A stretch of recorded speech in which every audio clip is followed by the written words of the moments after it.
When I was 12 years old, my 15-year-old brother and I experienced a very horrific event while at our grandparents' cabin. My grandparents own a cabin on a rather large island in southern Sweden, which contains only 2 cabins, separated by slightly less than a mile. One summer, my brother and I, along with my mother and sister, went to visit them for a weekend. The thing we did most during our days there was to go fishing, mostly angling. On the first day of our stay, we were planning to fish.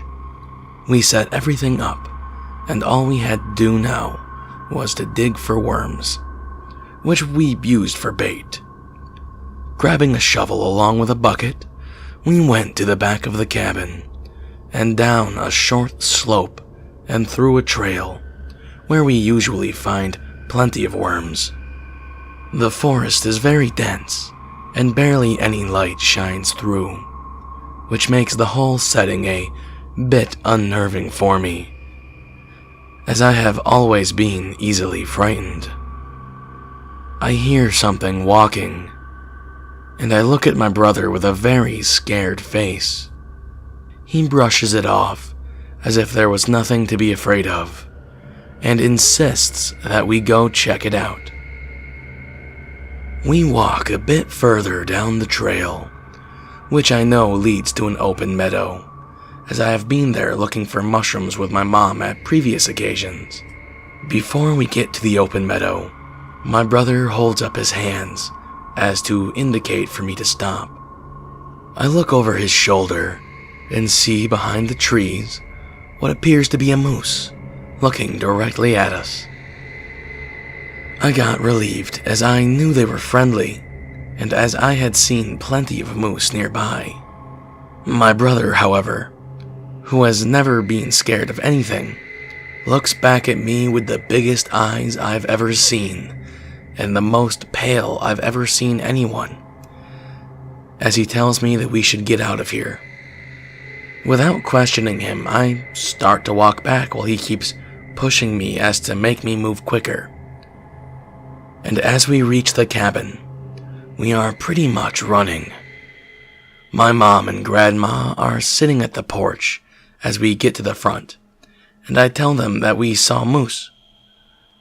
My brother, on the other hand, remains completely silent. Safe to say there was no fishing that day. The following day, we don't even bring up fishing. I'm sitting on the porch reading a magazine, and my brother is sitting inside on the couch doing the same, although he still has that scared look in his eyes. I spent the following hour or two reading several magazines until my grandpa asks me where the shovel is. I realize that we left it where we were looking for worms the previous day, and I tell him where it is. Just as he is about to go get it, my mother tells me that my brother and I have to go get it, since we left it there. She also tells me that we should dig up some worms as she wants to go fishing later in the day. I don't question it, but my brother seems unnerved by it. This made everything all the more unsettling for me, as my brother is not easily scared at all, pretty much the opposite of me. We put on our shoes and head to the back of the cabin and walk down to the trail, heading for where the shovel and bucket is. Since we are about 10 feet from where the shovel is, my brother stops and tells me I should go and dig as he did it the last time. I do as he says, and I start digging for worms. I have this very strong feeling that he stayed back because he was scared something would happen.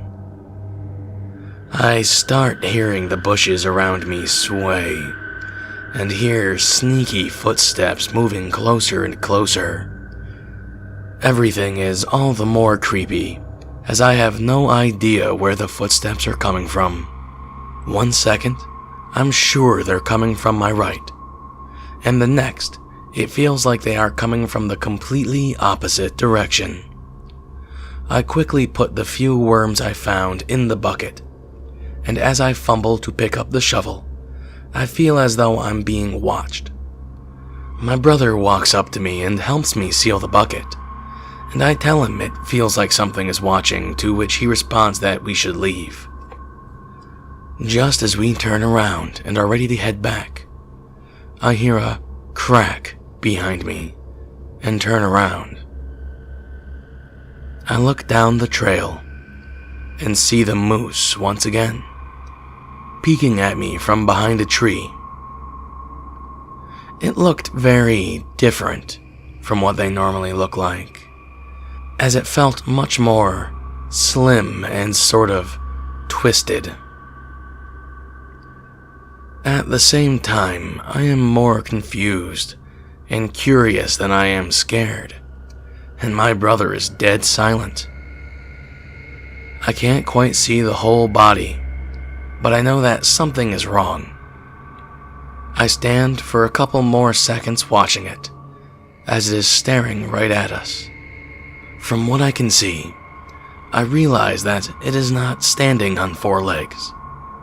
It is leaned forward, like an old man with a really bad posture, with its front legs dangling straight down.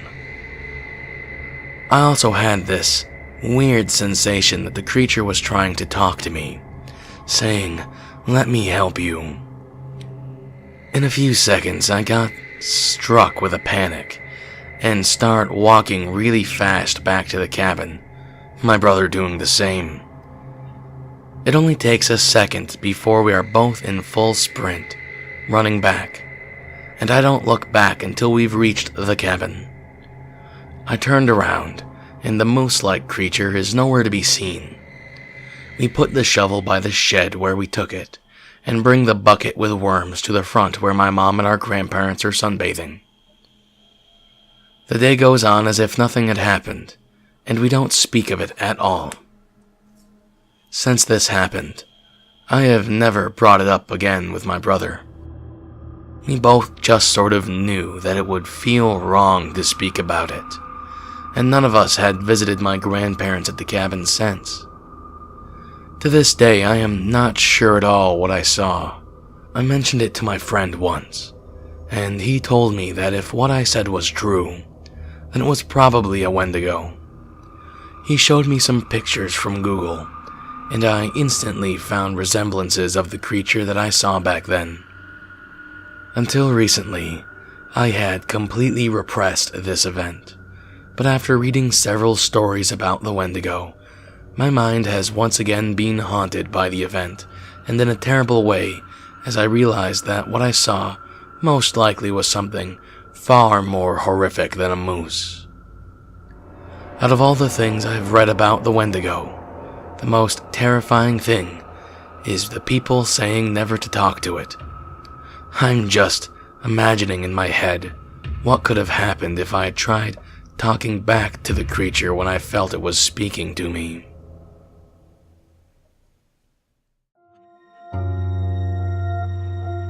I hope you enjoyed this reading of an original story written by the Fletch FX on Reddit. You can find a link to the original work in the description of this video. Remember to leave a like if you liked this video, and don't forget to subscribe for more if you haven't already. In fact, in the middle of the screen, you can find an annotation to subscribe to my channel, and to either side, you will find a video that you should enjoy.